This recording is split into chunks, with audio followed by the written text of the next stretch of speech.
Assalamualaikum warahmatullahi wabarakatuh.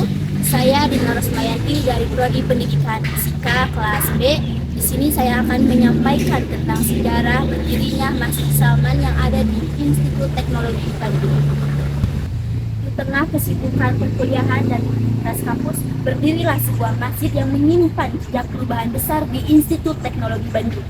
Sebuah kisah yang dimulai dari ruang sederhana, lalu tumbuh menjadi ikon spiritual bagi para mahasiswa. Pada awal tahun 1960-an, mahasiswa dan dosen muslim di Institut Teknologi Bandung belum memiliki tempat beribadah yang permanen di dalam kampus. Mereka biasanya melaksanakan sholat berjamaah dan sholat Jumat di Aula Barat ITB, yang sebenarnya tidak dirancang sebagai masjid.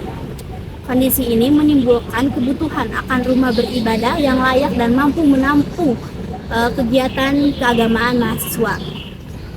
Melihat kebutuhan tersebut, beberapa tokoh muslim di ITB mulai merencanakan pendirian masjid di dalam kampus. Salah satu arsitek yang berperan besar yaitu Ahmad Noiman, dikenal sebagai arsitek 1000 masjid. Ia merancang masjid dengan gaya modern tanpa kubah, mencerminkan karakter kampus yang ilmiah dan rasional. Kemudian pada tahun 1964, rancangan tersebut dibawa kepada Bapak Presiden Soekarno untuk dimintai persetujuan. Bapak Presiden tidak hanya memberikan persetujuan akan pembangunan, tapi beliau juga memberikan nama Salman yang merujuk kepada salah satu sahabat Nabi, yaitu Salman Al-Farisi. Proses pembangunan dilakukan secara bertahap karena keterbatasan dana. Menara masjid menjadi bagian pertama yang selesai pada tahun 1965. Bangunan utama akhirnya dapat digunakan sekitar awal tahun 1970-an. Dan pada tanggal 5 Mei 1972, Masjid Salman dapat pertama kalinya digunakan untuk sholat Jumat. Sejak saat itu, Salman menjadi masjid kampus pertama di Indonesia. Pendirian Masjid Salman ITB tidak hanya menjawab kebutuhan ibadah, tapi juga muncul dari perkembangan sosial saat ini. Pada masa 1990-an, kehidupan Islaman kampus belum berkembang.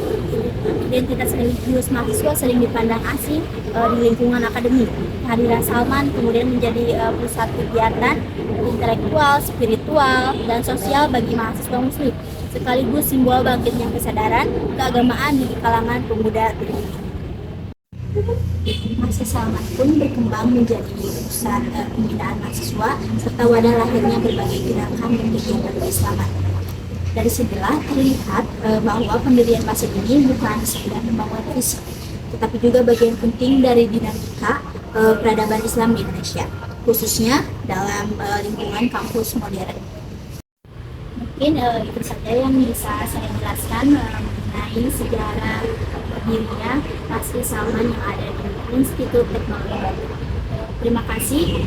Wassalamualaikum warahmatullahi wabarakatuh.